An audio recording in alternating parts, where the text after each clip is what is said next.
Bonjour à tous, bienvenue à cette nouvelle matinale proposée par les experts du B2B, l'agence Aressi. Bienvenue à cette session. On nous a prévu plein d'interactivités, de moments participatifs et on va parler événements.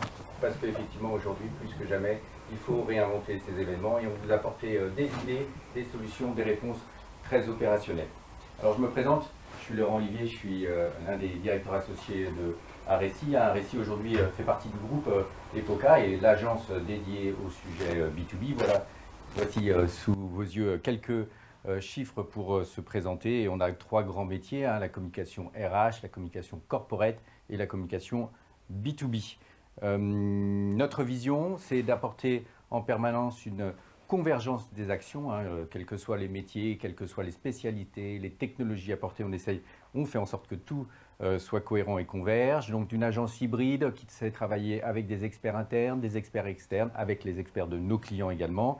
Et puis notre métier, c'est aussi une exigence de synchronisation, d'orchestration, et ça fait aussi partie de notre promesse et notre vision. Voici quelques logos de clients que l'on remercie et que l'on accompagne toute l'année. Allez, on démarre dans le vif du sujet. Donc, quelques informations pratiques. Tout d'abord, vous avez dans votre écran Event Maker, vous avez à la fois une zone de chat. Et donc, Steven est là et il va répondre en direct à vos questions. Et on prendra quelques questions également tout à la fin pour pouvoir interagir avec vous en direct. Et puis, vous avez aussi un deuxième onglet en bas à droite qui s'appelle Interactivité. Et là, vous allez voir différentes sessions, fenêtres, questions apparaître. Et on va très rapidement démarrer par ces moments d'échange, même en digital. Alors voilà le programme. Donc, on verra un peu les 4 nouvelles dimensions de l'événement digital, 4 éléments clés qui font qu'aujourd'hui, on doit réinventer l'événement. On aura le témoignage de David Deschamps de Computer Center qui a appliqué ces 4 nouvelles dimensions. Puis on parlera et on découvrira un peu ce qui est important en digital, le nouveau lieu qui est la plateforme et les différentes possibilités et comment nous on peut vous accompagner pour gérer ce volet qui est important. Et puis notre petite question-réponse. Et enfin, on fera un best-of en plateau télé, diffusé également sur LinkedIn Live. Voilà, pour démarrer, donc juste pour faire un petit peu de contexte, en quelques mots, vous l'avez bien vu, notre monde est contraint d'être plus digitalisé et on a vécu depuis ce printemps un peu cet effet de lassitude.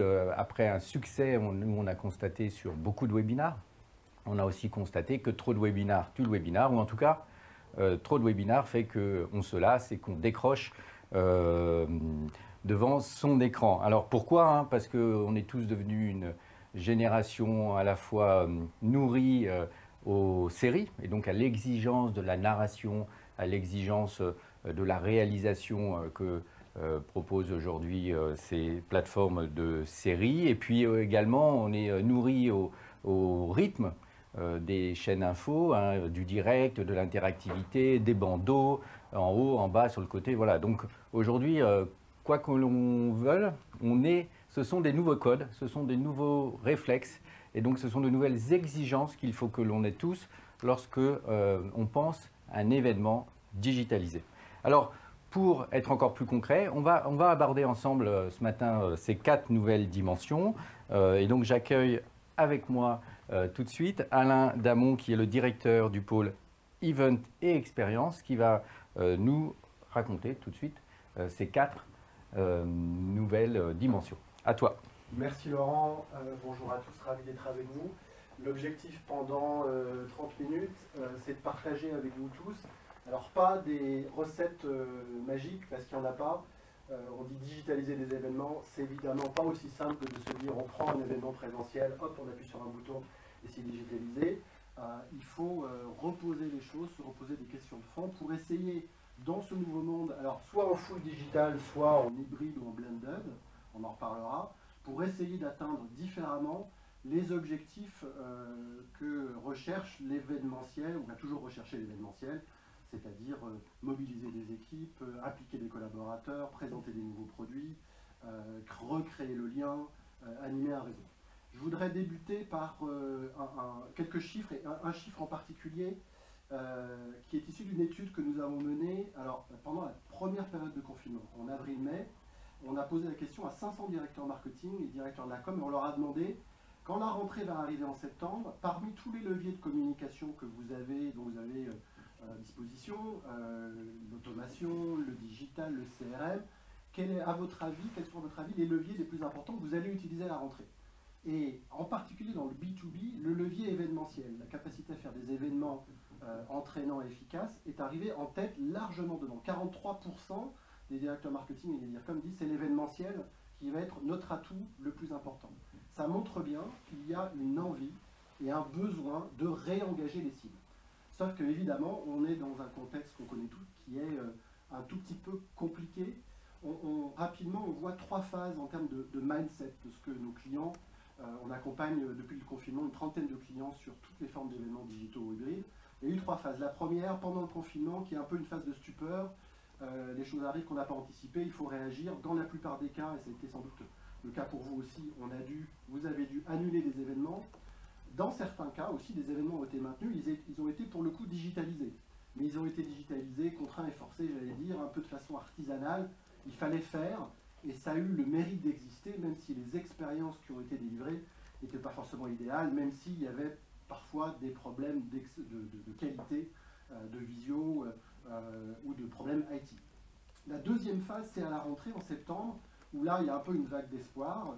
Et là, on se dit, bon, il faut repartir, on peut repartir, les choses progressent. Et là, on rentre dans ce que j'ai appelé le plan A, plan B, plan C. C'est ce qu'on a vu beaucoup en septembre et en octobre, où des clients se sont dit, bon, bah, le plan A, c'est de revenir à l'événementiel présentiel. Mais on garde quand même, parce qu'on est prudent, et on a appris depuis le confinement, un plan B qui serait en digital, et puis le plan C, c'est d'annuler. Et on a vu beaucoup de choses se faire comme ça, avec les conséquences que ça a eu de retenir des lieux et de devoir, évidemment, au dernier moment, les annuler. On passe maintenant dans une troisième phase, qui n'est pas la même que la première, évidemment dans une nouvelle période de confinement, où il y a peut-être une réalisation qu'on rentre dans une nouvelle normalité. Et que ce monde-là, qui va devoir trouver des nouvelles façons de faire de l'événementiel, qui vont mélanger du digital et de l'hybride, sont là pour rester, et qu'il est peut-être temps de passer une démarche, j'allais dire, un peu plus rationnelle, consistant pas simplement à se dire, bon allez là, j'ai plus le choix, il faut que je fasse mon événement, il faut que je fasse ma convention, mon assemblée générale, ma réunion top manager, ma réunion réseau, mais peut-être se poser en se disant, bah, si ça doit durer, c'est peut-être le moment de se reposer des questions de fond sur la réinvention des stratégies événementielles. Alors, le problème, et Laurent en parlait rapidement, quand on se passe maintenant du point de vue du collaborateur ou du client, c'est, les deux expressions que j'aime bien, c'est Zoom fatigue et webinar, c'est qu'il y a à la fois une montée de la lassitude, on vit tous tous les jours des tunnels de visioconférence à la suite, et on passe d'une à l'autre toute la journée, et puis un niveau d'exigence de la part des collaborateurs, de la part des gens, de la part des clients, des prospects, sur ce qu'ils vont vivre. Et autant ça a pu tenir peut-être pendant la période du confinement, on se disait, bon bah très bien, ça marche pas super, c'est peut-être très descendant, c'est peut-être pas très interactif, pas très mémorable, mais ça passe. Ça passera de moins en moins. Et donc il y a une nécessité à notre sens de rencontrer, d'être à la hauteur de ces nouvelles exigences. Nous, notre point de départ, c'est tout simple, c'est de se mettre dans la tête ou les chaussures du participant et de bien se rappeler que le participant, c'est un internaute. Je fais écho sur ce que disait Laurent en intro rapidement. L'internaute que nous sommes tous a plein de qualités et plein de défauts. Le vrai enjeu, c'est que c'est par essence un public qui n'est pas captif.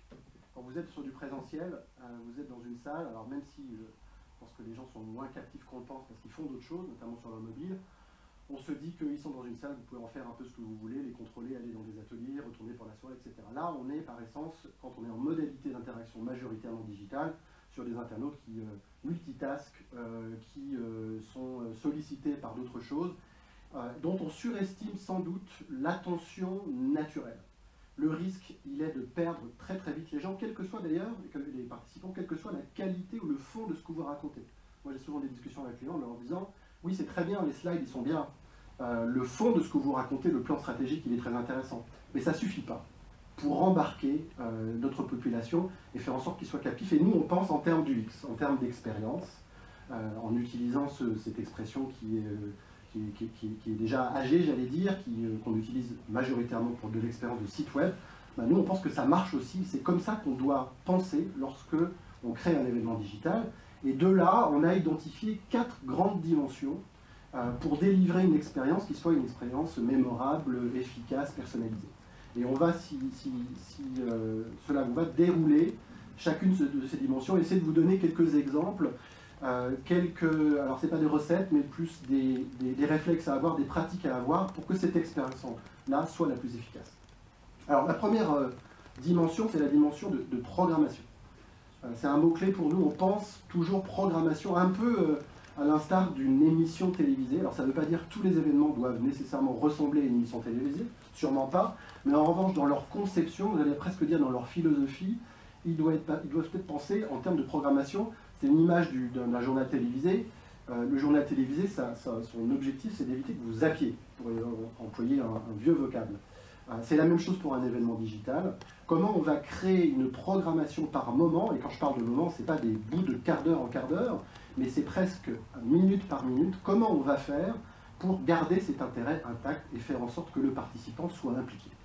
Alors, on peut lister un certain nombre de dimensions, il y en a beaucoup, juste pour en pointer quelques-unes. Un maître de cérémonie, c'est une bonne pratique du présentiel où on a très souvent, pour des conventions par exemple, un journaliste qui vient faire une pige et qui anime une salle. C'est la même chose, ou ça devrait être le plus souvent la même chose lorsqu'on est sur un webinar ou un événement digital, un maître de cérémonie dont c'est le métier. Ça a plein de mérites, ça permet de dynamiser, ça permet de donner du ton, ça permet de gérer des petits bugs techniques, d'interrompre quelqu'un qui est peut-être un tout petit peu trop long. Voilà, ça crée cette dynamique qui va faire que les participants vont être captivés. Le déroulé, je l'ai dit, je le redis, très détaillé. Moi, je suis frappé du fait que pour beaucoup d'événements digitaux, le déroulé n'est pas forcément aussi bien travaillé que lorsqu'on fait un événement présentiel classique. La question de l'articulation entre le live et le différé, c'est des discussions qu'on a très souvent avec nos clients. Faut-il faire du live, du différé ou les deux? On voit souvent les deux, c'est-à-dire qu'il y a du mérite pour les deux. Le différé, bien sûr, permet de créer son émission en la contrôlant, en faisant répéter, en ne subissant pas les aléas du direct. On a parfois du faux différé qui ressemble à du live, qui a été enregistré mais qui est diffusé un peu après. Et puis on a un format hybride souvent qu'on voit, c'est-à-dire qu'on va mélanger les deux. On va mélanger de l'émission préenregistrée, une partie avec des reportages, avec peut-être une émission de plateau, et puis ensuite on va prolonger cette expérience-là avec du live qui sera un moment d'interaction, même si on va y revenir, l'interaction doit sans doute, ou la plupart du temps, être repensée sur l'intégralité de l'événement. Les contenus, bien sûr, les bons contenus, qui doivent être courts, qui doivent être percutants, qui doivent illustrer un peu sous la forme de reportage, si on continue cette analogie de l'émission télé. Alors ça peut être soit créer des contenus spécifiques, comme on le fait pour un événement présentiel, soit, et c'est important, repackager des contenus qui existent. Un événement, c'est un peu une usine à contenu. Et donc d'ailleurs, on va en parler, tout le contenu qui est produit pendant cette émission peut ensuite être réutilisé. Et puis la qualité, on parlait d'expérience, la qualité de la réalisation et de la production est évidemment extrêmement importante. J'en profite pour faire un tout petit peu de promotion pour Epoca. Il se trouve qu'on a chez Epoca 2 studios qu'on met à disposition de nos clients. Un studio plateau télé de 4 personnes et puis dans un amphithéâtre, un studio qu'on vient de lancer qui permet d'avoir un espace qui peut accueillir du public lorsqu'on est sur un format hybride, mais qui permet aussi d'avoir des expériences avec un multiplateau par exemple, multicaméra. Et puis on est là aujourd'hui sur un studio déporté dans une autre salle de réunion chez nous. Donc on accueille quasiment 2 événements par jour dans nos studios. La qualité de l'expérience va beaucoup dépendre de la façon de le faire. En gros, aller plus loin que simplement des gens qui rejoignent une émission avec un fond d'écran chez eux par une plateforme de visio. La deuxième dimension qui est évidemment liée, on parle de programmation, on parlait de dynamisme, c'est le rapport à la temporalité, avec 2 sous-dimensions à l'intérieur de ça. Le premier élément qui tombe un peu sous le sens, qui est évidemment il faut que ce soit court, short and sweet. On me pose souvent la question, c'est quoi la durée idéale d'un événement? Il n'y en a pas, mais on sait très bien que c'est compliqué de garder l'attention très longtemps. Et ça, j'allais dire, j'enfonce un peu une porte ouverte. La tension, quelle est-elle? C'est une tension entre la nécessité de faire court pour garder l'attention, mais le fait qu'à côté, on a beaucoup de choses à raconter.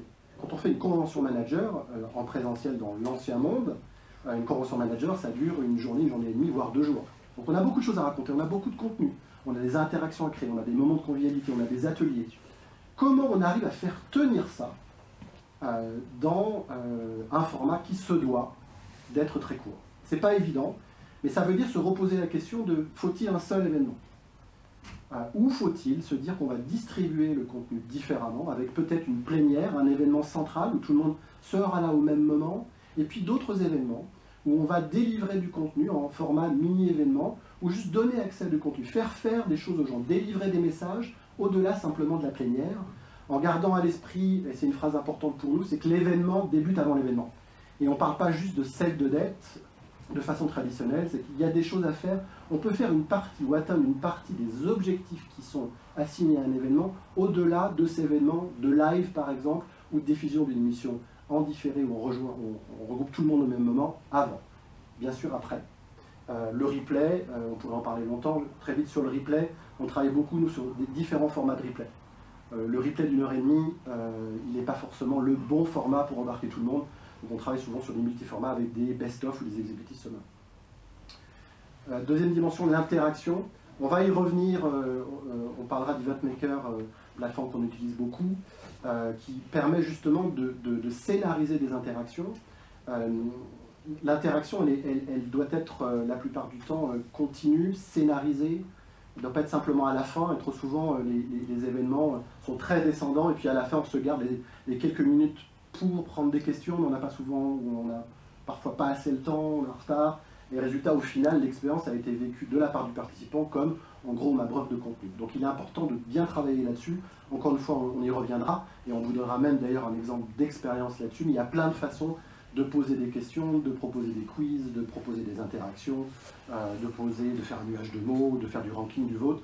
Ça a plein de mérites, ça a le mérite d'impliquer, je parlais de captiver, de faire participer, on sait que l'internaute a besoin de le faire, ça a aussi un mérite qui est de changer le rythme. Une émission télé, si je reprends mon analogie de départ, elle a des rythmes différents. Autre petite chose à vous mentionner, qui est une façon justement à la fois de changer le rythme et de donner la main un tout petit peu, de créer une interaction. On a un incubateur de start-up chez Epoca, et depuis 1 an, on accueille une start-up qui s'appelle OmniLive, qui travaille beaucoup dans le domaine de l'éducation et qui propose une solution qui vous permet d'être votre propre régie. En 2 mots, vous pouvez, l'utilisateur peut choisir la caméra qui va être filmée. Quand on a un événement qui est filmé par de multiples caméras, il peut choisir, l'utilisateur peut choisir de dire je veux un gros plan, je veux un plan de côté, je veux être plus rapproché, ou éventuellement je veux aller en coulisses, ce qui a aussi le mérite de pouvoir créer une expérience un peu plus intéressante et surtout plus personnalisée. On parle d'un internaute qui a envie d'avoir une expérience qui n'appartient qu'à lui. La troisième dimension, c'est un mot très moche et pas forcément nouveau, l'infotainment, mais qui repart aussi de ce constat qu'on a un internaute, et la consommation de l'information d'un internaute, elle est dans un contexte ou un environnement d'un entertaining. Il faut qu'il y ait du plaisir. Et pour dire de façon très simple, il faut qu'on passe un bon moment. J'espère que vous allez passer un bon moment. Quelle que soit l'importance du contenu, quelle que soit la culture de l'entreprise, la licence, le contrat qui existe dans une modalité d'interaction digitale, c'est qu'on passe un bon moment. Donc il faut réfléchir à ça. Alors ça peut prendre différentes formes, ça peut être, on parlait d'interaction, des interactions plus légères, des petits moments de respiration, des petits jeux, on utilise le gaming pour faire interagir et passer quelque chose, avoir un petit moment sympa. Ça peut être des moments où on va respirer, au contraire des moments énergisants. Et puis c'est aussi essayer d'adresser le problème compliqué du comment peut-on être ensemble. Quand on fait un événement présentiel, on sait bien que beaucoup de valeur vient du fait qu'on a été ensemble dans une unité de lieu, qu'il y a eu des discussions informelles, et bien sûr qu'il y a eu une soirée dont les gens se souviennent, ou des moments plus festifs de rencontres au-delà des ateliers et d'une présentation d'un plan, par exemple. Comment recrute-t-on la convivialité dans le digital? C'est pas évident. Alors, il y a 2 éléments qu'on peut soumettre là-dessus, et nous sur lesquels on a eu l'occasion de travailler. Le premier, c'est recréer justement des petits moments de convivialité. Ça peut être à un moment envoyer quelque chose, un goodies, aux différents participants quand le volume de participants le permet. Ça peut être de faire une coupure où chacun va faire quelque chose. On a fait ça, un moment d'ouverture de bouteille de champagne pour célébrer quelque chose sur une centaine de personnes. Alors, bien sûr, ça a des coûts. Donc c'est une façon de le faire. Comment on recrée un peu un moment convivial où les gens vont ouvrir leur caméra et faire quelque chose. Évidemment, ça se scénarise. Et le deuxième point, et c'est là qu'on traite un peu de l'hybride, c'est de se dire, quand les contraintes sanitaires, aussi les contraintes sanitaires le permettent, de se dire, est-ce qu'on pourrait proposer à différentes personnes d'assister ensemble, en petits groupes, à l'événement en digital. Dit autrement, au lieu que chacun soit dans la grande solitude de son laptop, au même titre que 300 autres personnes, ces 300 autres personnes, on peut scénariser, organiser le fait qu'elles vont se rencontrer en petits groupes, soit au bureau, soit dans un tiers-lieu, comme si on déportait d'une certaine manière l'événement en mini-événement. Ça a le mérite d'avoir 5, 6, 10 personnes qui sont ensemble. Et donc, ça capte l'attention. Quand je suis avec des personnes autour de moi, c'est moins facile d'aller faire autre chose. Et puis, ça permet, quand c'est bien scénarisé, de créer quelque chose, peut-être de décorer la salle, et de garder un peu de temps avant pour parler de l'événement, et après pour débriefer. Et on voit ce type de format hybride se développer pas mal. Ça demande à la fois de la logistique et de l'organisation pour faire un peu de storytelling là-dessus. Le plaisir qui est pris, c'est aussi lié à la capacité de créer un peu de théâtralisation. L'exemple de la visio avec chacun sur son écran chez lui, c'est vrai que visuellement c'est pas très intéressant. Et donc ce qu'on fait en présentiel de façon classique avec de la scénographie, de la théâtralisation, ça doit se faire aussi en digital, selon l'événement bien sûr. On a parfois des événements où on a un comité de direction qui est réuni ensemble auprès des top managers par exemple. Là il faut scénariser, il faut une scène, alors pas la même, pas dans le même lieu, mais pour que visuellement, moi, ce que je vais voir, ressentir, soit quelque chose d'intéressant et de plus agréable à regarder tout simplement. C'est aussi la nécessité pour nous de brander, de faire un travail de marque visuelle autour de l'événement, ce qui est fait traditionnellement aussi sur les événements présentiels. On donne un nom, on donne des key visuals, on fait une communication qui donne envie et qui événementialise l'événement. C'est parfois pas assez fait dans les événements digitaux où on dit, ben voilà, c'est le webinaire X, c'est la rencontre Y, c'est la journée porte ouverte Z. Tout ça, ça se brande, c'est quelques exemples de choses qu'on a fait pour une école de commerce. Au lieu d'appeler ça une journée porte ouverte, c'est une boîte sup, ou pour un client comme une boîte. Donc il faut brander, parce que tout ça, ça participe à l'expérience. Et puis alors, dernier... ce qu'on a vu, donc, c'est ces 4 grands temps. Et donc, dernier point important, c'est qu'on peut encore aller plus loin, on peut encore être plus immersif dans l'expérience. Et donc, c'est là où, avec le département événements et expériences d'EPOCA, vous essayez d'emmener vos clients et donc leurs cibles. Ouais, alors j'en parlais au tout début, je parlais du niveau d'exigence des participants qui ont fait beaucoup et qui font beaucoup de visio et qui recherchent ou qui sont en attente d'expériences, on va dire, plus intéressantes et plus immersives. Donc nous, on regarde beaucoup ce qui se passe en termes d'expérience et la capacité à projeter dans un monde qui soit, ou dans une expérience qui soit plus waouh, plus intéressante. Alors, il y a beaucoup de choses qui existent sur le marché, on sait bien qu'il y a des questions de coût, des questions de temps de développement, et qu'il faut bien arbitrer entre ce qui serait possible et ce qui est pragmatiquement jouable. Il n'empêche qu'il faut regarder les choses et que nous, on a mis en place un certain nombre d'événements qui utilisent des solutions technologiques pour projeter dans un monde un peu plus intéressant, donc créer plus de mémorisation. Alors le premier point rapidement, des visites virtuelles, c'est pas nouveau, on en a fait beaucoup pour des écoles récemment qui permettent, et c'est intéressant quand on est sur la présentation d'un nouveau produit, d'un nouveau lieu, ou qu'on a envie d'embarquer dans un lieu un peu plus intéressant que simplement un lieu désincarné qui n'existe pas, qui est une visio. Des visites virtuelles qui permettent de naviguer dans un espace et d'interagir avec du contenu froid, c'est-à-dire de la vidéo préenregistrée, de l'infographie, des visuels, mais aussi du contenu un peu plus chaud où on va par exemple plugger un module de chat ou permettre d'avoir un Insta Live, un Facebook Live, donc pour donner de la vie à cette expérience-là. Et puis un deuxième exemple que j'ai envie de vous montrer, et chaque fois qu'on a l'occasion de montrer ça à des clients, c'est vrai que ça génère beaucoup d'intérêt, qui est l'idée des mondes virtuels. Pour les plus anciens d'entre nous, on pense à Second Life, évidemment on passe au gaming. En gros, qu'est-ce que c'est? C'est la possibilité de recréer un monde en 3D auquel le participant accède en créant son propre avatar. Et il va interagir avec d'autres personnes qui sont elles-mêmes présentes au même moment avec leur avatar et vivre une expérience de découverte à l'intérieur d'un monde donc qui a été recréé, mais, et vous allez voir rapidement dans cette vidéo, retrouver tout ce qu'on retrouve dans un événement classique, la possibilité de regarder un PowerPoint ou de regarder une vidéo. Ce que je vais vous montrer rapidement là, ça a été fait par le Laval Virtual Tour, ou le Laval Tour, qui est le congrès annuel des spécialistes de la réalité augmentée et de la réalité virtuelle. Il se trouve qu'on connaît bien les gens qui ont fait ça et qu'on est en partenariat avec eux, qu'on est en train de faire ça avec d'autres clients. Juste pour rapidement vous montrer une petite vidéo qui décrit ça. Ils font ce congrès depuis 10 ans, ils ne pouvaient pas le faire cette année en physique, et ils ont investi très fortement dans le développement pour créer donc ce monde virtuel. Donc là, les avatars que vous voyez, ce sont des participants. Il y a eu 11 000 participants qui, en l'espace d'une semaine, sont venus. Alors pas tous en même temps, mais il y a eu beaucoup de monde. Ils sont tous là, ils assistent, comme on l'assisterait lors d'une visio, à des présentations plénières, à des keynotes, à de la vidéo qui peut être projetée.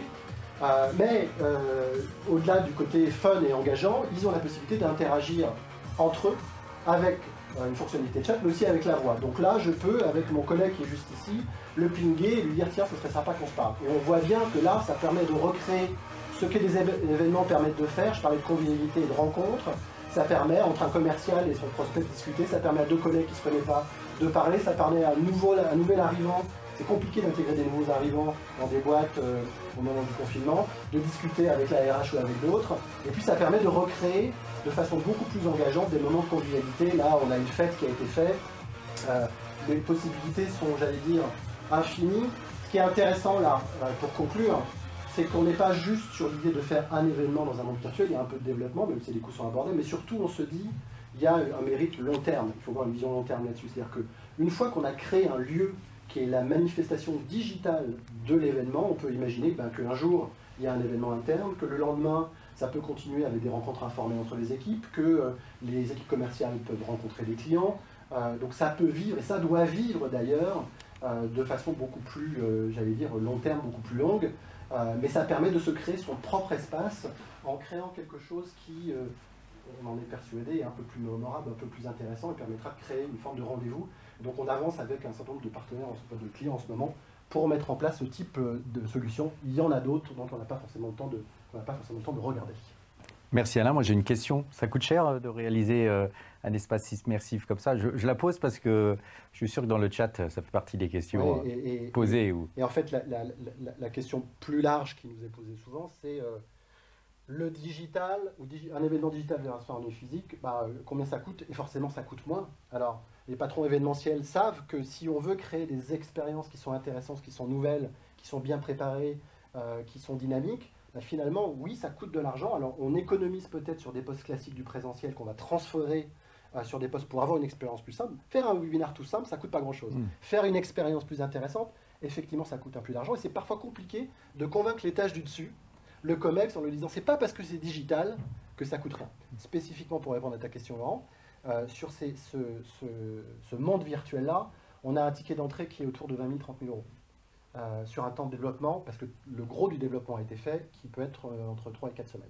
Alors après, bien sûr, ça peut aller plus loin, ça dépend du profondeur de contenu, de la qualité de l'expérience, de la décoration, du nombre d'utilisateurs, ça dépend de la sophistication de l'avatar, mais on a un ticket d'entrée qui est finalement pas si élevé que ça. Pourquoi? Parce qu'on n'a pas un développement à partir de rien d'une solution.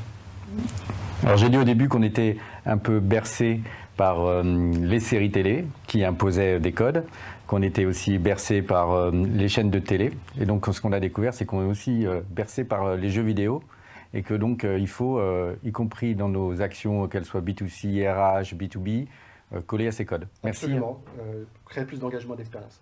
Merci Laurent. Merci. On va enchaîner et on va maintenant se projeter dans un exemple d'un cas réalisé, et je remercie notre témoin qui est en ligne.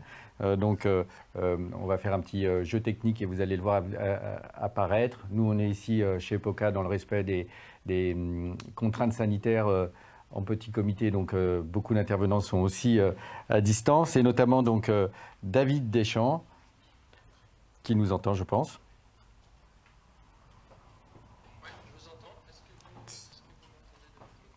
Super.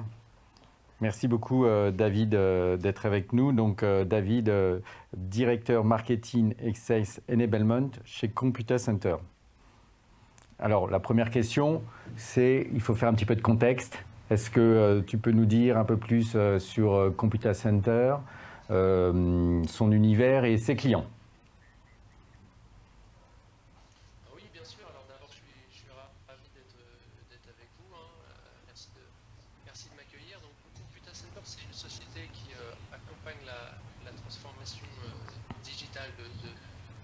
clients, hein, une transformation qui évidemment est devenue un petit peu la tarte à la crème et qui en même temps est bien lâche nos clients, avec d'ailleurs des effets accélérateurs qui sont assez forts liés à la crise du Covid. Donc Computa Center, pour être plus concret, on vend des produits et des services uniquement dans un environnement B2B et uniquement centré sur des grandes entreprises privées, plutôt à caractère international, ou des grandes entités publiques, donc ministères, etc. Donc, centré sur des grandes organisations et centré sur l'expérience et le support utilisateur. C'est vraiment ça qui fait l'ADN de l'entreprise. Et pour donner quelques chiffres, on est présent à peu près dans 70 pays, environ 2000 personnes maintenant en France et un petit peu plus de 17 000 dans le monde. Voilà pour les grandes lignes de Computa Center. Voilà, et donc on a bien compris qui étaient vos clients. Et donc ce qu'on va appeler vos partenaires, ce qui sont en réalité vos fournisseurs, ce sont les grands constructeurs, éditeurs de logiciels à travers le monde, hein, que ce soit Dell, HP, Apple, c'est ça, hein? Exactement, on va retrouver vraiment la représentation assez classique du marché, hein, avec le top 4 ou le top 5 de chacun des segments, que ce soit en poste de travail, en logiciel, en serveur, et ça à une échelle qui est réellement mondiale maintenant, puisqu'il y a eu aussi là dernièrement 2 acquisitions aux États-Unis. Donc voilà, on a des relations qui sont intéressantes, serrées, de collaboration et de bonne connaissance de ces grands acteurs du marché, et c'est évidemment une des valeurs qu'on essaye de transporter jusqu'à nos clients. Et donc vous avez décidé d'organiser les rencontres Computa Center. Alors première question, quel était un peu l'enjeu? Pourquoi avoir souhaité organiser ces rencontres? Et puis après on parlera du format. Alors l'enjeu il est très clairement, et quand je dis très clairement, j'insiste aussi sur le fait que ce n'était pas quelque chose que Computa Center a l'habitude de faire ou fait traditionnellement.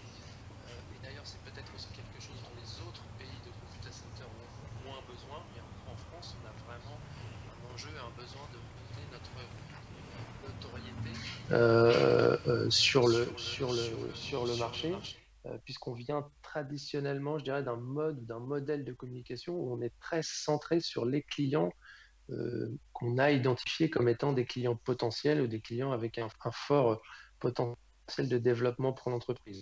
Donc ce qu'on fait traditionnellement, c'est vraiment de la communication à destination de ces clients qui sont listés, en occultant un peu le fait qu'il faut aussi qu'on parle d'une manière un petit peu plus large, qu'on prenne la parole d'une manière plus large sur le marché, à la fois pour, exactement, y compris aux prospects, y compris aussi, même si c'est un petit peu connexe, à de potentiels futurs talents avec qui on voudrait travailler demain.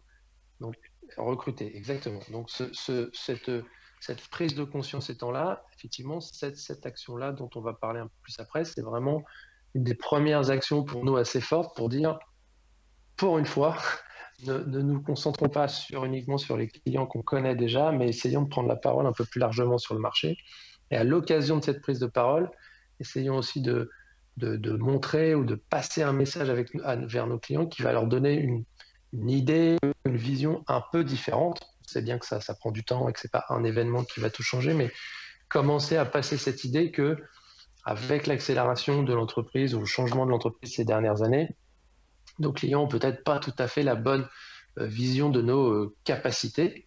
Alors évidemment, ce message, il passe au travers de nos équipes commerciales, etc. Mais là, on avait envie de se dire, voilà, maintenant, on veut accélérer et passer un peu plus fortement et surtout un peu plus vite un message à nos clients, à notre écosystème, à nos partenaires, à nos potentiels recrues de demain sur qui est vraiment Computa Center. C'était ça l'enjeu majeur pour nous. Donc c'est effectivement un enjeu de branding, je dirais, de positionnement, de légitimité sur votre marché. Et donc, est-ce qu'on peut dire, hein, donc, ce qui a fait la force de l'événement, le concept, c'était de réunir donc ces top managers, les numéros 1 de chacun de vos plus grands partenaires, vos fournisseurs, dans un événement unique. Exactement. Alors, cette idée, c'est vrai qu'elle est arrivée en réfléchissant à ce moyen. Qu'est-ce qu'on a comme moyen de passer un peu ce message d'une manière large sur le marché? Alors, bien sûr, on a assez à- rapidement, je dirais, abandonné moyens qui auraient pu être plus classiques ou traditionnels, de dire, voilà, on va être dans les médias, on va faire quelque chose de très fort, très longtemps, etc. Et donc, on fait, OK, ça, c'est pas pour nous. Donc, quel est le bon levier plus malin finalement que ça? Bah, c'est d'utiliser, la communication digitale et de s'associer avec des noms qui, eux, en termes de branding, sont très puissants, puisque évidemment, HP, Apple, Intel ou Lenovo n'ont pas besoin de Computer Center pour leur propre notoriété, mais on s'est dit que si on arrivait à s'associer et à les associer et à les faire venir, eux, représentés en plus par leur direction générale dans un événement qui était chapeauté, organisé, encapsulé par un message Computer Center, eh ben, on contribuerait à changer cette image qu'on veut faire évoluer et on passerait indirectement cette idée que si ces partenaires sont là avec nous dans cet événement répondant à une invitation de Computer Center, ben, on conforterait l'idée que nous sommes vraiment des partenaires de ces grandes marques, nous sommes vraiment capables conjointement d'adresser les problématiques de nos grands clients. Donc ça a été l'idée de départ qui nous a conduit à... Exactement. Je pense que c'est la première fois en France qu'on avait ces 7 top managers réunis sur un même plateau dans un même événement. Alors ça, c'était comme dire un feedback déjà super intéressant qui est venu des partenaires en eux-mêmes, c'est qu'effectivement, je pense que personne leur avait jamais proposé de faire ça, ce qui a fait aussi une sorte de challenge dans la construction de cet événement, parce que pour eux, c'était un petit peu étonnant ou un petit peu perturbant au début. Puisqu'ils ont parfois l'habitude de faire ça, mais plutôt, j'allais dire, constructeur par constructeur ou éditeur par éditeur, mais ensemble autour de la même table pour parler d'un sujet qui en plus n'était pas un sujet propre forcément à leur technologie ou à leur offre, mais des sujets plus sociétaux, hein, finalement, vraiment en ligne avec ce qui se passe aujourd'hui lié à la crise sanitaire, mais pas seulement, ce qui se passe plus généralement dans les changements d'habitude de travail. Ça les a un peu déstabilisés, mais finalement, ils ont assez vite adhéré à l'idée et on a réussi à les réunir pour cette journée, pour cet événement qui était, oui, je pense, assez, en tout cas dans notre écosystème, unique sur le marché. Première. Oui, et donc, ça, c'était déjà un élément très fort. Et puis, un second, c'est la construction même de l'événement. Donc, en fait, on a appliqué les règles qu'on vient de voir présentées par Alain. Hein, et donc, en fait, c'était un événement construit avec 7 séquences.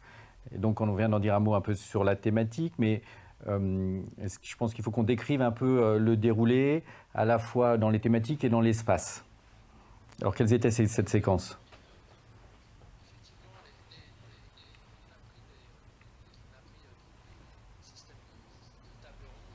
Séquences différentes. Donc, il y avait un sujet sur vraiment l'aspect green et comment demain on pouvait ou on devait produire d'une manière plus éco-responsable. Il y avait un sujet sur qu'est-ce que ça a comme impact vraiment sur le workplace of the future ou la manière de travailler de demain. Il y avait un sujet sur plutôt la souveraineté numérique et comment demain on fabrique des systèmes informatiques au sens large qui soient plus résilients en termes de crise tels qu'on les a connus là. Et tout ça s'est organisé et tourné, j'allais dire même physiquement, pas dans le même endroit, alors dans le même bâtiment, mais à différents endroits dans le bâtiment, ce qui a vraiment donné cette impression d'événements à l'intérieur de l'événement, séparés entre eux, qui avaient leur propre thématique, leur propre dynamique, et chacun des partenaires était positionné sur un des thèmes en fonction de sa propre affinité. Donc le résultat final, ça donne quelque chose de très différent d'un aspect qui pourrait être un peu plénière ou information descendante, etc. On regarde vraiment un talk show et on est assez proche, voire très très proche d'une émission de télé, j'allais dire, dans le confort ou le côté agréable que ça peut avoir. On voit vraiment quelque chose qui se déroule et qui apporte du contenu, il y a de l'intérêt, enfin on a envie de l'écouter, on a envie de regarder, on n'est pas du tout dans un message promotionnel. Élément pour Par exemple, les 4 premières séquences où on voit bien qu'il y a Frédéric Simotel, donc, qui était aussi un élément important du dispositif, un journaliste très connu, reconnu dans l'IT et je dirais dans la transformation digitale en global. Et donc lui aussi a participé à monter le branding de Computer Center en s'associant avec quelqu'un qui est leader de cette thématique. Et donc c'est lui qui a fait le fil rouge. Et on voit bien là dans les différentes vignettes l'exploitation des différents espaces qui a fait que lui était le fil rouge, mais qu'en même temps on vivait à chaque fois une expérience différente. Tout à fait. Ça c'est aussi un des éléments clés, y compris dans les films à faire venir, bien sûr. Frédéric Simotel, il a son nom qui résonne et qui est connu sur ce marché. Et le fait de travailler avec Frédéric a aussi évidemment participé au fait que ces dirigeants des constructeurs ou des éditeurs qu'on a cités précédemment ont accepté de jouer le jeu, bien sûr, parce que par ailleurs, lui avait déjà eu l'opportunité d'organiser des choses avec eux. Donc ça nous a aidé à les faire venir et ça a évidemment participé à ce côté un peu qualitatif d'expérience presque télévisuelle dont je parlais tout à l'heure. C'est évident que si on avait essayé de mener les interviews nous-mêmes, on n'est pas des professionnels de ce domaine, donc on n'aurait pas du tout eu le même rendu au final. Alors on en a dit un mot, lui a certainement fait venir, Frédéric Simotel, bien sûr le programme avec ses 7 top speakers. Est-ce qu'on peut dire un mot sur le dispositif de communication? Donc là on voit à l'écran la landing page qui a été créée sur EventMaker, sur lesquels à la fois le programme était présenté, où aujourd'hui on peut retrouver le replay. Oui. Et puis une vignette à gauche. Oui. Donc effectivement, on a fait une combinaison de plusieurs canaux, donc la partie EventMaker, la partie email que nous avons évidemment envoyé sur notre propre base client, puisque même si ce n'était pas uniquement la cible, on n'allait pas se priver de notre propre base client. Donc ça, on a fait avec notre plateforme Eloqua, dont on est équipé en interne, qu'on utilise pour nos communications. Et on a fait aussi beaucoup activer le canal LinkedIn avec un certain nombre de vignettes, donc des vignettes différentes qui avaient bien sûr toutes pour objectif de ramener sur la page d'inscription, mais on a utilisé parfois plus le contenu de l'événement dans ces vignettes, on a utilisé parfois plus la notoriété des speakers, donc faire en sorte d'avoir de l'attractivité parce qu'on avait Pascal Dumas, Patricia Murphy d'Apple, etc. Donc on a utilisé leur propre notoriété. On a eu du relais aussi d'un certain nombre de ces vignettes par les partenaires en tant que tels sur leur propre canaux et sur leurs canaux LinkedIn également. Voilà, et tout ça combiné nous a permis d'avoir au final un nombre important de personnes qui étaient connectées sur le live et évidemment derrière aussi un certain nombre de visibilité via le replay. Donc vous avez fait aussi des formats un peu originaux, comme ici on voit le carrousel LinkedIn pour justement se servir de l'attractivité des marques. Exactement, de l'attractivité des marques en elles-mêmes, et comme je le disais, de l'attractivité des personnes en tant que telles qui ont aussi leur propre notoriété, en tout cas au niveau du public que nous on cherchait à faire venir. Et donc vous avez aussi mis en place un data studio, un outil un peu de monitoring pour justement suivre les inscriptions, piloter les KPI de l'événement. Ouais. Donc là, on voit, il y a eu 2292 sessions. Il y a eu après, donc, dans les différents camemberts, on voit que c'est essentiellement donc, sur desktop, mobile et tablette en rose. Donc ça vous a aidé à suivre? Bien sûr, ça c'est c'est le charme du digital et c'est ce qui est très agréable pour la personne de la communication ou du marketing, c'est que derrière, en termes de visibilité, on peut aller très loin dans l'analyse. Donc effectivement, c'est la possibilité de savoir combien de personnes étaient connectées le jour de l'événement, mais évidemment aussi combien de personnes pour le replay. Et puis derrière, ou plutôt en amont, d'avoir la visibilité sur par quels canaux sont arrivées ces inscriptions. Donc on est capable de dire sur le post LinkedIn en lui-même, est-ce que c'est tel post qui a le plus généré de clics? Est-ce que c'est tel post qui a le plus fait de conversion? Dans quelle région, de quelle région de France viennent les différents clics sur les différents posts? Enfin, le niveau de détail est absolument, la profondeur à laquelle on peut aller est vraiment impressionnante. Tout ça évidemment étant en live en plus, donc c'est des datas qui se mettent en permanence à jour en fonction de ce qui se passe sur l'événement en lui-même. Donc voilà, d'un point de vue KPI, analyse, mesure du ROI, c'est presque, j'allais dire dans un premier temps, plus qu'il n'en faut, et c'est presque plus un apprentissage qu'on doit faire de comment bien utiliser la finesse des KPI, mais on a effectivement absolument tout ce dont on a besoin pour suivre l'impact de l'événement. Oui, donc on le voit ici encore à l'écran, vous êtes même allé jusqu'à surveiller chacune de vos publications, de vos vignettes, de vos leviers activés en comptant vraiment le nombre de clics, le nombre de conversions associées à chaque visuel pour suivre l'efficacité. Voilà, donc c'est comment dirais-je, il y a même un côté un peu amusant, puisque derrière, dans le dialogue, le feedback qu'on a pu avoir avec chacun des partenaires, on a pu leur montrer quel était celui qui avait converti le mieux. Voilà, et comme c'est des personnes qui aiment bien se challenger un peu, ça nous a donné 2-3 discussions. Ça les a motivés. Exactement, 2-3 discussions un peu intéressantes, un peu amusantes. Voilà. Alors j'ai 2 questions encore. Est-ce que vous pouvez nous dire, est-ce que vous avez fait le choix du full direct, du différé, comment ça a été enregistré, est-ce ce qu'on appelle un peu le simili live? Exactement, c'était clairement du simili live pour des raisons de, comment dirais-je, un des gros enjeux pour nous, c'était évidemment à aucun moment de mettre les speakers dans une position peut-être un peu difficile sur du vrai live. Alors bien sûr, ce sont des personnes qui ont l'habitude de faire ça, mais on voulait absolument se garantir que pour eux aussi ça se passait bien, donc c'était enregistré et après on l'a événementialisé, si je puis dire, comme si c'était un live, mais c'est bien quelque chose qui a été enregistré à l'avance, qui nous a évidemment permis d'avoir cette phase de validation avec les partenaires avant d'avoir la vraie diffusion. Alors, est-ce que vous pouvez nous dire, en termes d'image, est-ce que ça a contribué à faire bouger cette image? Alors, ce qu'on peut déjà dire sur la notoriété pure et dure au sens de nos contacts, de notre marché, etc., bah, évidemment, il faut un peu de temps pour bien le percevoir. C'est quelque chose qui va se construire dans le temps. Par contre, là où on a déjà eu des retours très, très directs et assez forts, c'est évidemment côté partenaires, déjà. Donc, le fait qu'on ait organisé ça avec eux, ça a aussi changé leur propre image qu'ils pouvaient avoir de Computacenter et de l'entreprise. Ils ont trouvé ça innovant, ils ont trouvé ça intéressant.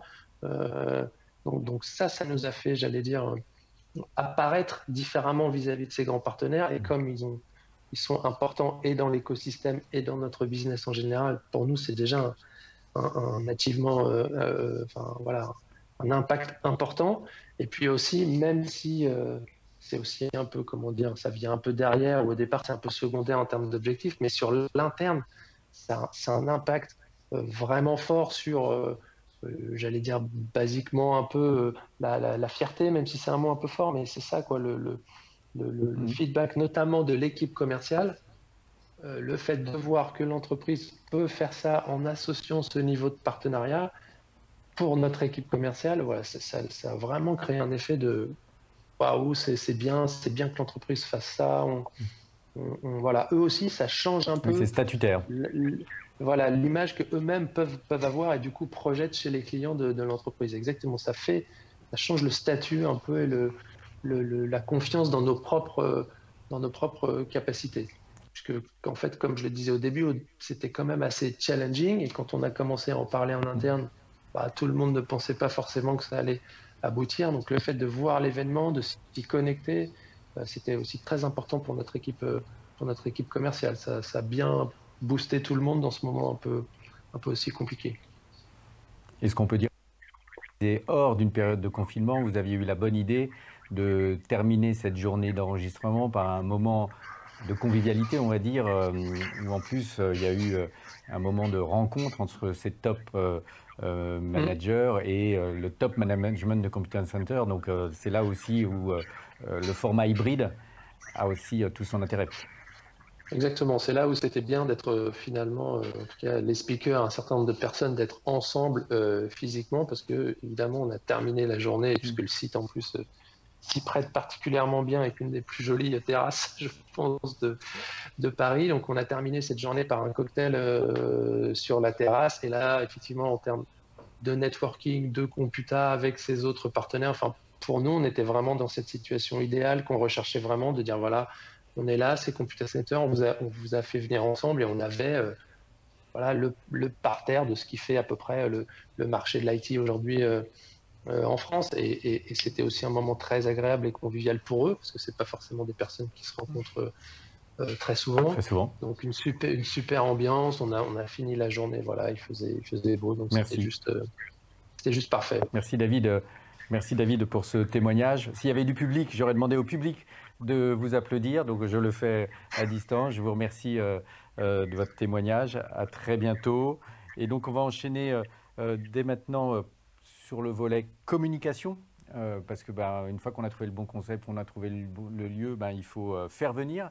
Et donc c'est Aurore Anneville qui est Account Manager B2B chez RSI qui va vous révéler ou vous donner les bonnes pratiques pour faire venir à l'événement. Merci Laurent.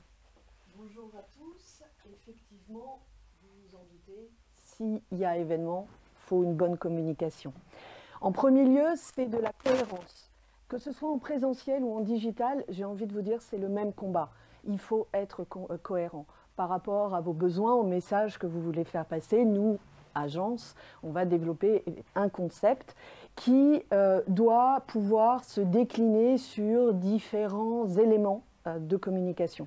Le premier, c'est le type d'événement. Vous l'avez entendu, effectivement, le webinar, on en a un peu marre, si je devais résumer ce que Alain vous a dit précédemment.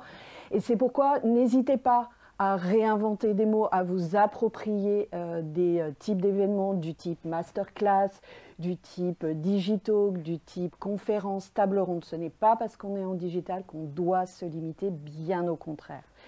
Également, le titre est hyper important.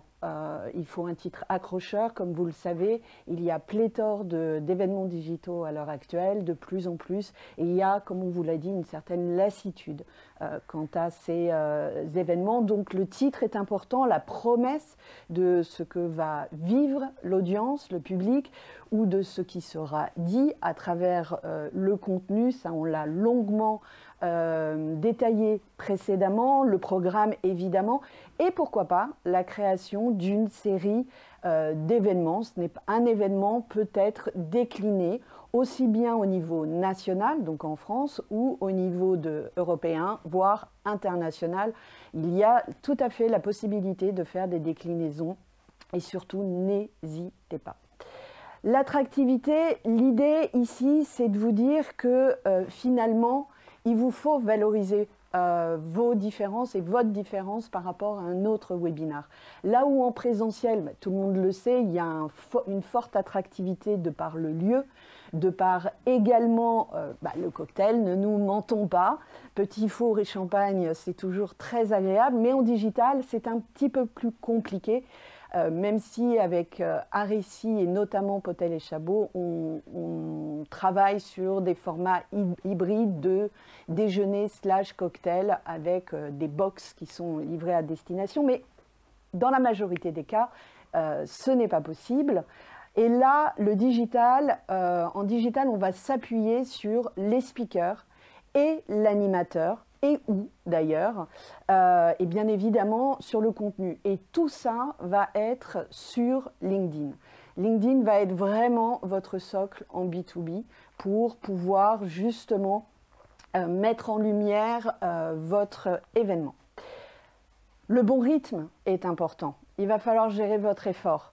Parce que même si on est sur le même planning en digital qu'en présentiel, puisque les agendas ne changent pas, que les réunions soient à distance ou physiques, votre public a des réunions, a des rendez-vous.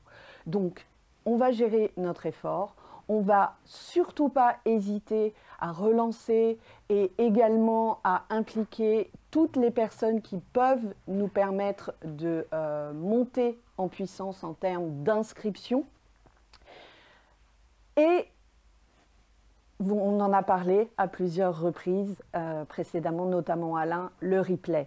C'est vraiment une opportunité pour mettre plus en lumière votre événement, de pouvoir justement rentabiliser l'investissement que vous avez dépensé dans l'événement live. Et surtout, n'hésitez pas à faire un dispositif vraiment associé, unique, n'hésitez pas à communiquer auprès des no-shows, auprès des ouvreurs, cliqueurs, mais qui ne se sont pas inscrits, parce que c'est du potentiel. Vous les avez captés pour les ouvreurs cliqueurs, ils ne sont pas allés au bout de la démarche de l'inscription, mais ça ne veut pas dire qu'ils ne sont pas intéressés par le sujet. De la même façon, on vous a expliqué précédemment que un replay dans sa totalité n'est pas forcément la meilleure idée si on est sur un format long.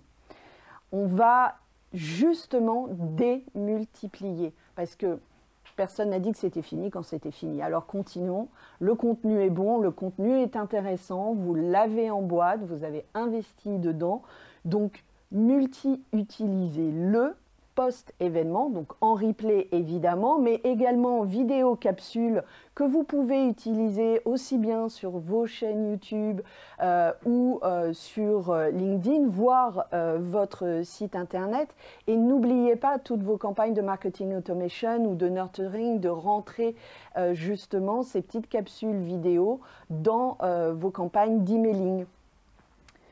Les astuces, parce qu'on vous en a donné quelques-unes juste à l'instant, mais néanmoins, il y en a d'autres.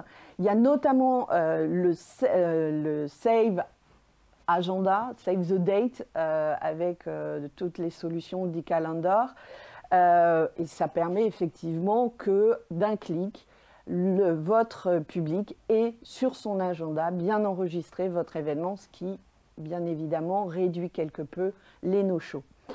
Le compteur sur la landing page de votre événement à ne pas rater permet également d'avoir cette notion de temps.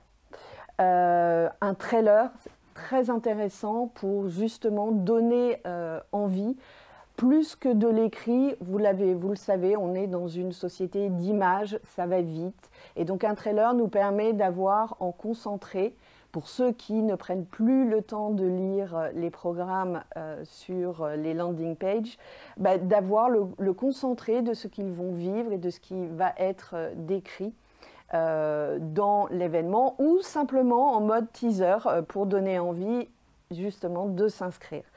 La vignette speaker pour LinkedIn, au-delà de votre vignette pour votre événement, c'est extrêmement important que vous jouez cette carte de l'influence. Vos speakers, votre animateur sont des atouts. Comme on l'a vu précédemment, c'est un moyen d'être attractif. Donc, abusez, utilisez, repostez sur LinkedIn pour le coup et mettez-les en avant. Et dernier point, mobilisez vos commerciaux. Les sales, c'est vraiment une arme pour vous afin d'atteindre des prospects. C'est eux qui connaissent vos comptes, qui connaissent le public bien mieux qu'au niveau du marketing. Ils ont ce relationnel-là. Donc n'hésitez pas à faire appel à eux pour qu'ils participent à cette relance en envoyant des emails personnalisés aux contacts et aux comptes clés qu'ils suivent. Voilà, Laurent. Merci beaucoup, Aurore, pour ce volet communication. Donc, important et stratégique, effectivement, parce que avant, pendant et après, c'est ce qui va faire venir. Je voudrais maintenant qu'on parle du nouveau lieu des événements, qui est donc la plateforme digitale. Et donc, là, il y a plein de questions, plein de possibilités à se poser. Et donc, on va faire un petit tour des différentes opportunités, des différentes interactivités que l'on va vous proposer.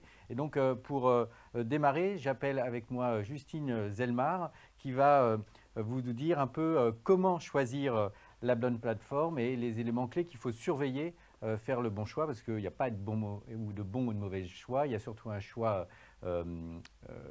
pertinent par rapport à l'événement digital ou hybride que vous voulez créer.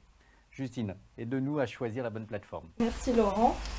Comme on l'évoquait, il y a plusieurs choix de plateformes et c'est pas toujours évident de savoir laquelle choisir. Donc il y a plusieurs critères qu'il faut prendre en compte quand on choisit sa plateforme pour lancer son événement digital. Tout d'abord, le volume de participants. C'est-à-dire qu'on ne va pas choisir la même plateforme si on envisage un événement avec 50 personnes, 500, 5000 ou même 10 000. On s'intéresse aussi à savoir d'où vient le flux en fait, du stream. Si on veut une expérience très fluide pour nos utilisateurs, on va privilégier une plateforme dans laquelle le flux est intégré, donc le participant n'aura pas à aller sur une autre page comme un YouTube Live, un Zoom ou un GoToWebinar. Et, du coup, on garde le participant tout le long de la session. Il faut prendre en compte en fait surtout le format en fait, de l'événement qu'on envisage, c'est-à-dire si c'est un simple webinar, des rendez-vous en one-to-one, si on pense à plutôt une conférence, une plénière ou un format workshop ou atelier en plus petits groupes pour échanger. Cette plateforme, on va la choisir aussi en fonction de ses fonctionnalités, de ce qu'elle propose. Si on veut juste gérer le moment live ou si on veut des fonctionnalités plus poussées comme la communication avant et après l'événement. Donc ça peut passer par la création d'un mini-site web dans lequel on va pousser du contenu, la gestion des inscriptions au préalable, l'envoi de campagnes mailing, des moments de networking. Ces fonctionnalités du coup vont influencer l'ergonomie et la personnalisation de la page qu'on veut faire, du mini-site qu'on veut lancer. Si on souhaite une page très classique avec un simple logo ou créer des pages vraiment aux couleurs de l'événement pour l'habiller et le mettre en valeur. Dans les fonctionnalités et les critères à prendre en compte, comme on l'a évoqué à plusieurs reprises ce matin, c'est très compliqué à distance de maintenir l'attention des participants. Donc il faut choisir sa plateforme aussi en fonction de ce qu'elle propose pour engager la communauté et les participants, c'est-à-dire le niveau d'interactivité. Est-ce qu'on va avoir un simple chat? Est-ce qu'on va pouvoir poser des questions, faire des sondages, faire des quiz pour mobiliser notre audience? Et enfin, un dernier point qui n'est pas négligeable, qui concerne l'accompagnement, la mise en place et le déploiement de ces outils et l'assistance technique qu'on aura le jour J. Oui. Est-ce qu'on peut parler de la première, donc, qui est vraiment très axée webinar, qui est donc Livestorm? Tout à fait. Donc, on utilise principalement deux plateformes au sein du groupe. Donc, la première, c'est Livestorm.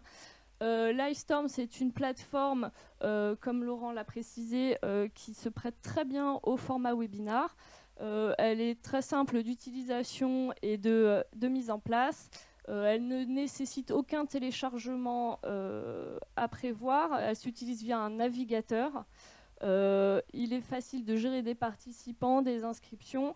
Et sur cette plateforme, on peut aussi gérer la mise en avant des intervenants. On peut en mettre jusqu'à 6 à l'écran en même temps. Et on peut aussi faire des rotations entre eux. On a sur cette plateforme Livestorm un module de chat et de questions-réponses intégrées et de sondage.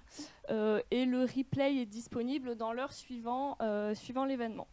On obtient aussi des statistiques post-webinaire qui sont assez intéressantes à exploiter. La plateforme donc, se prête très bien au format webinar, mais il y a quand même quelques limites, notamment au niveau du nombre de connexions simultanées qui est aujourd'hui de 1000 et d'un faible niveau de customisation. On est sur une landing page très classique. Voilà, donc c'est pour ça qu'on veut aller plus loin. Nous, on fait le choix et on recommande Event Maker, avec qui on a passé un partenariat. Et donc, peut-être nous en dire un peu quelques mots, et puis on va tout de suite en parler plus en détail. Donc Event Maker, je laisserai ensuite la parole à Tristan qui nous en parlera plus longuement. On travaille très régulièrement avec cette plateforme parce qu'elle nous propose effectivement de nombreuses fonctionnalités. Elle permet de gérer toute cette phase amont de l'événement, d'inscription, de mailing, de campagne SMS, de mettre en place un véritable mini-site sur lequel on peut pousser énormément de contenu avant et après l'événement pour le faire durer. Le back-office est très facile à utiliser, il est très simple d'utilisation, c'est même très instinctif. Et aujourd'hui, le nombre de connexions à distance est illimité. Donc c'est quand même un avantage non négligeable. Et il y a évidemment des fonctionnalités marketing qui nous permettent de mesurer ensuite les statistiques, de faire des relances automatiques qui sont très intéressantes pour les événements à distance. Merci Justine, c'était très clair. Donc on accueille maintenant Tristan qui va nous en dire plus sur effectivement la plateforme. Donc merci Tristan, donc, qui est fondateur d'Event Maker. Donc d'ailleurs, ce qui est intéressant, c'est de voir un peu ici ce qu'on a partagé, à la fois cette idée du compteur qui permet de donner vraiment cette dynamique par rapport à l'événement et d'être certain que les gens ont compris qu'il ne fallait pas rater la date à l'instant T. Et puis aussi on voit toute la customisation graphique, hein, et c'est important quand on est une agence pour nous de faire vivre aussi l'expérience, le concept au-delà d'un simple, je dirais, portail informatique. Et puis ici, les différents niveaux d'interactivité. Donc je pense qu'il est important d'expliquer la vision derrière Event Maker et tout ce qu'on peut faire avec. Très bien. Pardon, vas-y.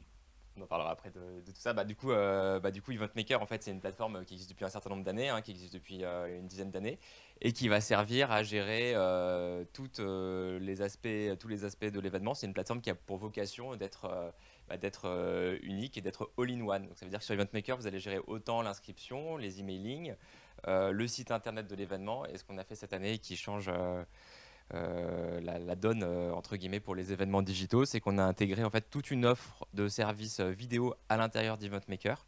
On propose 9 modes de vidéo différents dans Event Maker, que ce soit par la visioconférence, du webinar en temps réel, du streaming, des replays automatisés. Et tout ça, c'est fait pour vous aider à vraiment faire votre événement de la manière la plus fluide possible et de la plus réussie possible.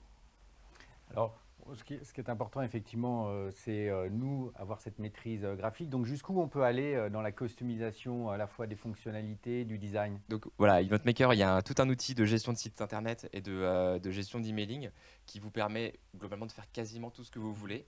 On propose des thèmes qui sont des coquilles, hein, dans lesquelles on va pouvoir ajouter telle ou telle section pour présenter l'événement, pour présenter les partenaires, pour présenter les vidéos, etc. On a tout un catalogue de sections autour de tout ça. Et puis après, à l'intérieur de ce site, vous allez pouvoir tout personnaliser, le design, la police, la couleur, etc. Et tout en gardant, ça c'est très important en fait, une interface qui reste facile pour l'utilisateur, que ce soit en agence ou avec les équipes Event Maker. Voilà, de ce qu'on appelle du no-code aujourd'hui, où Tout à fait. on est quasiment autonome. Voilà. Donc en fait, ce qu'il faut qu'on raconte, c'est que Event Maker n'est pas né par cette contrainte de digital, que vous avez aussi une expertise sur l'événement présentiel, et donc lorsqu'on fait de l'hybride, c'est aussi très pratique de pouvoir avoir le meilleur des deux mondes. Exactement. Event Maker, donc, comme je te le disais, on a commencé il y a une dizaine d'années. On faisait au début d'année quasiment 35% des salons en France et quasiment 2000 événements d'entreprise sur lesquels on proposait notre plateforme à inscription, site web, et gestion des badges, de l'accueil, tout ça. Voilà, donc en fait il y avait déjà toute cette logique de gérer la transformation des participants sur un événement, du fait qu'ils soient en amont invités avec le marketing, tout ça, et qu'ils s'inscrivent et qu'après ils viennent. Et on a juste transposé cette logique-là sur l'événement digital. Et on est prêt à revenir sur l'événement physique quand ça reviendra. Voilà. Et un élément aussi, c'est donc devant ce qu'on a vu, hein, devant son écran, on peut s'endormir, ou en tout cas on a la souris et le réflexe de zapper, ou en tout cas la tentation de zapper. Donc vous avez développé des intégrations pour aller plus loin dans l'interactivité. On peut peut-être dire un mot de Biwi, d'ailleurs, qui vous a fait un peu participer en bas à droite, hein, vous le voyez sur votre écran, à côté du chat, où merci, on a eu des premières questions, on va y répondre à la fin, mais vous avez aussi un autre onglet d'interactivité. Et donc, est-ce qu'on peut dire un mot sur votre manière d'intégrer, votre volonté d'aller encore plus loin? Voilà, en fait, Event Maker, toute la partie vidéo, live, événement digital, notre objectif, c'est d'avoir une plateforme qui soit comme Facebook Live ou comme YouTube. C'est-à-dire, en fait, avec un système de vidéo d'un côté et de l'autre côté, un système de chat qui va être synchronisé petit à petit avec la vidéo pour les replays et tout ça. Ça, c'est Event Maker. Au-delà de tout ça, quand on fait un événement et un événement digital a fortiori, on a besoin d'engager les audiences et en fait on a fait des partenariats avec des sociétés qui proposaient déjà ce genre de service sur des événements présentiels. Et notamment Frédéric de Biwi, qui propose en fait une plateforme complètement personnalisée pour engager les audiences sur un événement. Et ça va être de l'engagement simple dans un premier temps, qui va être par exemple un QCM, poser des questions, poser des quiz, etc. Et puis surtout, ce que j'apprécie vraiment beaucoup chez Biwi, c'est l'engagement, ce que j'appellerais expérientiel, dans lequel en fait on peut faire participer les différents, les invités dans l'audience et les faire contribuer en fait à construire quelque chose, découvrir un logo, contribuer avec leur avec des photos, etc. Et donc ça, c'est vraiment très intéressant. Couplé à de la vidéo sur Event Maker, ça marche très bien.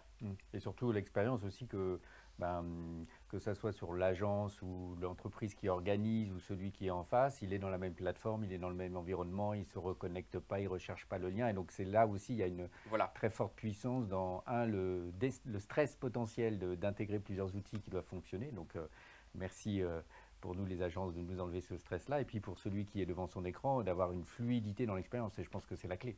C'est vraiment la clé, et encore une fois, notre volonté par rapport à l'interactivité, ça n'a pas été de redévelopper ce qui existait déjà.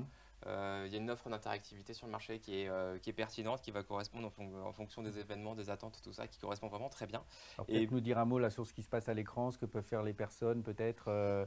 C'est Frédéric qui va peut-être en parler encore mieux que ça. Un mot, qu'on fasse vivre l'expérience comme une démo, et en espérant qu'il n'y a pas d'effet démo. Donc je ne mets pas la pression sur personne, mais c'est sympa de faire vivre à tout le monde. Ce que nous, en tout cas, on recommande, c'est d'aller jusqu'au bout de l'expérience. Alors exactement, on va tenter une expérience. La première chose déjà à avoir en tête, c'est ce que disait un petit peu Tristan. Des participants actifs, ce sont des participants attentifs. On sait que dans les événements en présentiel, les gens tentent de décrocher un petit peu de temps en temps.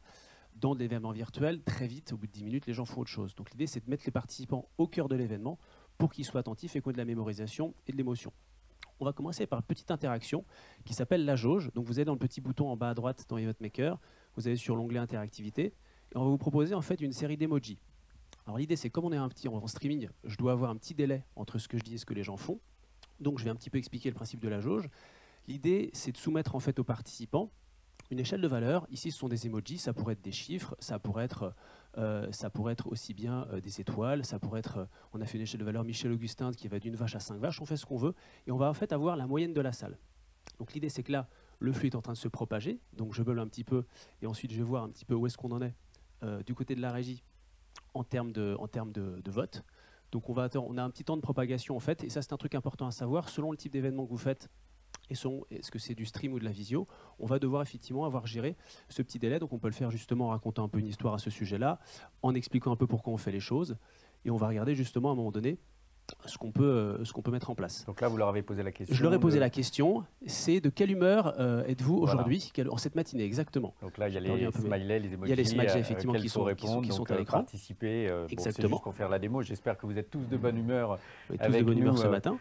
Très bien. Ce matin. Donc, on va, je pense, pouvoir regarder un petit peu les résultats. J'attends un peu de voir si on a un résultat enregistré. Très bien, on va regarder les résultats, donc sous forme d'une jauge, très bien. Et vous voyez donc, on va lancer donc, cette jauge-là. On lance la jauge, très bien. Eh bien, on a une humeur qui est quand même pas mal. Écoute ce matin. Ça, c'est donc une interaction intéressante qui permet d'avoir justement cette tendance. On va faire une autre interaction qui s'appelle le wall. L'objectif, c'est de vous permettre de révéler un visuel et de faire participer les collaborateurs à ce reveal de visuel. Donc on va justement lancer ce wall-là. Je vais un petit peu expliquer la mécanique en attendant ça. Donc est-ce que on peut se lancer donc le wall très bien. Donc voilà. On va lancer ce wall, très bien. Alors j'ai toujours un petit peu de ce décalage-là. L'idée c'est que par exemple je veux vous faire révéler un visuel et j'ai envie que vous participiez à ce reveal de visuel.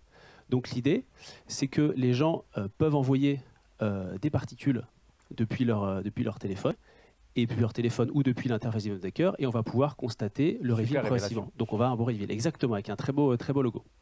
Et je vais terminer par une dernière interaction. L'idée, par exemple, je vais vous demander, donc, dans la petite interface interactivité d'Event Maker, de saisir votre prénom. Si je voulais, par exemple, faire quelque chose d'extrêmement fédérateur, donc j'ai envie de créer quelque chose qui permet de fédérer et de montrer un peu le sentiment d'appartenance qu'ont les gens. On pourrait le faire avec des selfies, je trouve que là on va le faire avec des prénoms parce que c'est un peu plus rapide.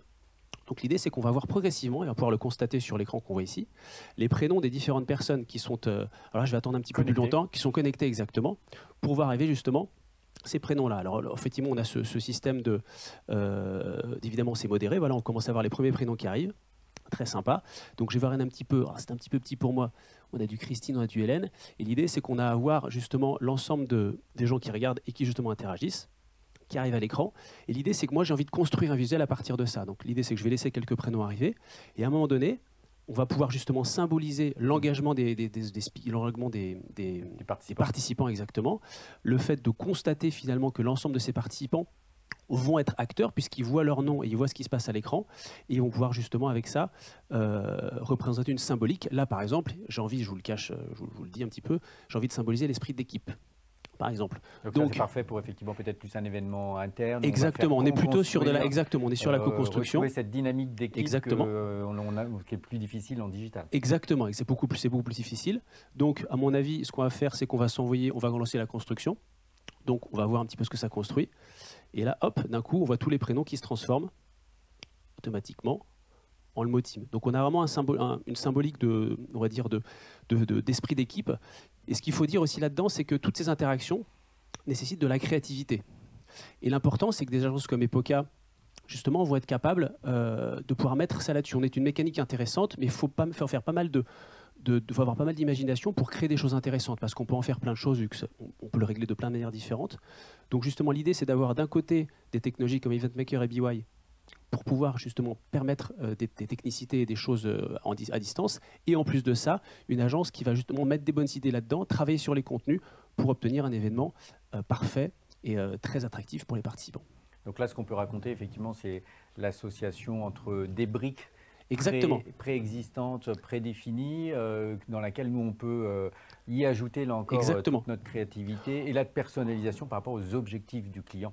On a besoin de cette personnalisation, on a besoin justement de gens comme vous qui font ça, parce qu'effectivement, on pourrait faire des choses très simples, des sondages, des quiz, à la rigueur, c'est assez simple, mais derrière, faire des choses comme ça, imaginez ce qu'on va construire. On a construit des Boeing pour Air France, on a construit des parfums, des choses comme ça.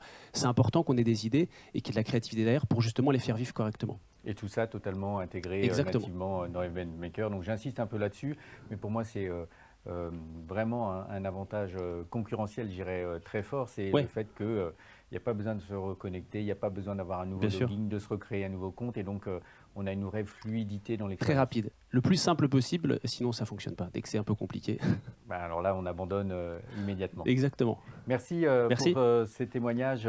On arrive donc dans la dernière partie de cette présentation avec différents pitchs. Donc effectivement, voilà, on disait que les participants actifs, ce sont des participants attentifs. C'est bien notre objectif. Je voudrais juste qu'on redise un mot avec Justine sur un peu, nous, notre organisation et pourquoi, en vous proposant ce partenariat privilégié avec EventMaker, pourquoi, et ses partenaires, ce qu'on vient de voir, pourquoi ça vous permet d'être encore plus rassuré, parce que j'utilise ce mot-là parce que c'est vrai que c'est souvent parfois un peu stressant la dynamique technologique.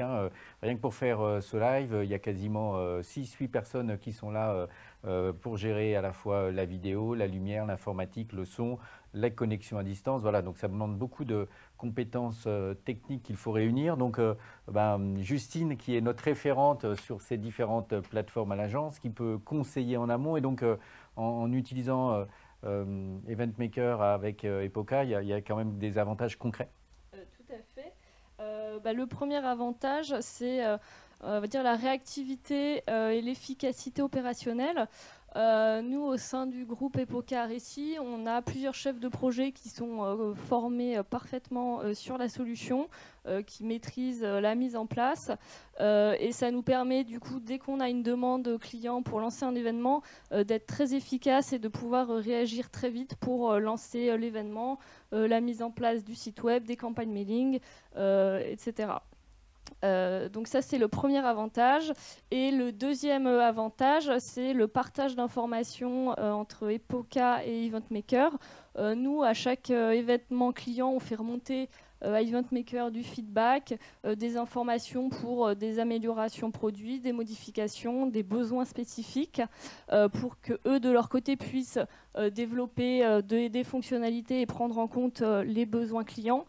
Et du côté Event Maker, ils nous font part en temps réel, on va dire presque en temps réel, des nouveautés et des nouveautés produits pour qu'on puisse répondre aux besoins des clients de la façon la plus précise possible. Merci Justine. Merci, pour Laurent. cet éclairage sur cette brique technologique. Voilà. Pour terminer, peut-être, voilà, vous montrer un peu quelques images de ce qu'on peut faire avec Event Maker et des plateformes techno. Hein. Dire aussi que bien sûr, Event Maker est interconnecté avec notre studio, comme l'a dit Alain, et les différents plateaux que l'on propose ici dans l'immeuble 48. Donc voilà quelques éléments pour présenter plus en détail Event Maker. Et donc on essaye de proposer une prestation la plus intégrée possible pour pouvoir être la plus performante, déstressante sur un point de vue technologique, pour que là encore, à la fois les speakers et ceux qui sont devant leur écran vivent une vraie expérience avec vous. Voilà, avant d'aborder la toute dernière partie qui sera avec tous ceux qui nous suivent aussi sur la communauté LinkedIn, hein, donc exactement à 11 h, je voudrais qu'on partage avec vous deux derniers éléments. Les trois moments clés qu'on vous propose de retenir de cette matinée, puis on répondra à vos dernières questions. Merci à tous ceux qui ont bien voulu en poser.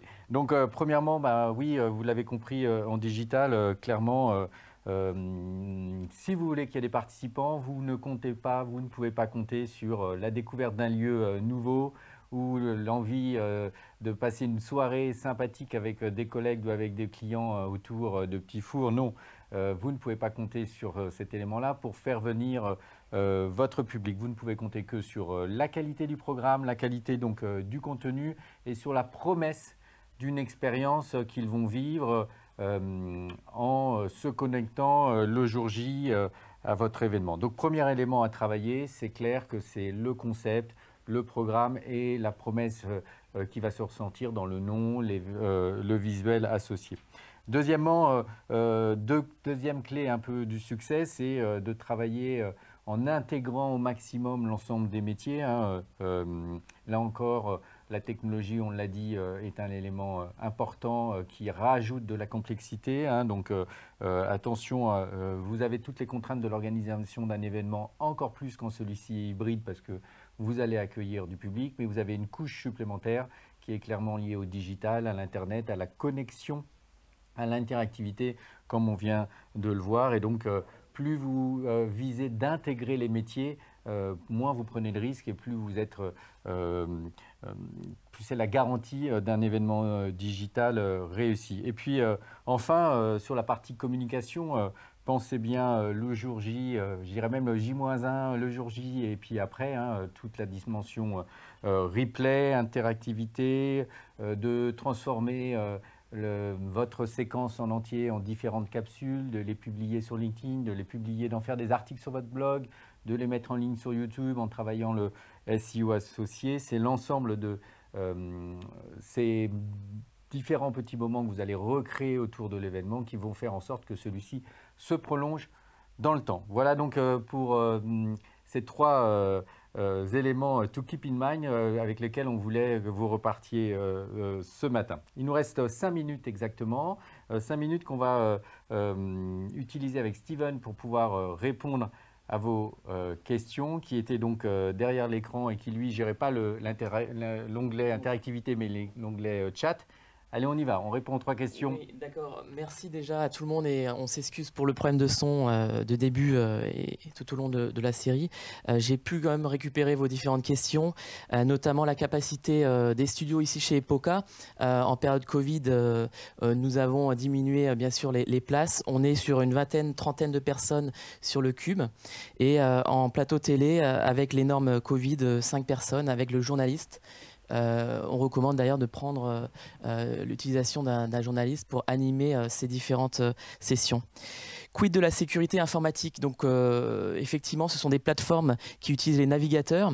Donc, ils utilisent différentes normes techniques qui sont cryptées de bout en bout, de l'envoi initial du flux jusqu'à l'arrivée à votre navigateur. Et vous avez aussi différents modes possibles, soit une wishlist où vous allez accepter au fil de l'eau les différentes personnes, ou alors ouvrir automatiquement toutes les personnes qui vont s'inscrire sur votre flux.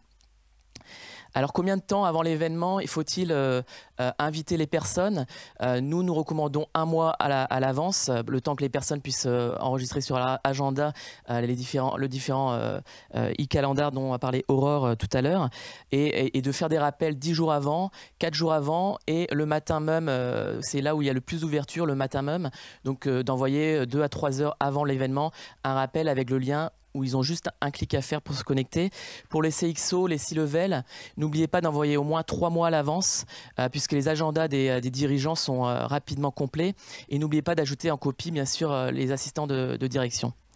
Sur la cible, est-ce qu'elle va se fatiguer à avoir des conférences digitales?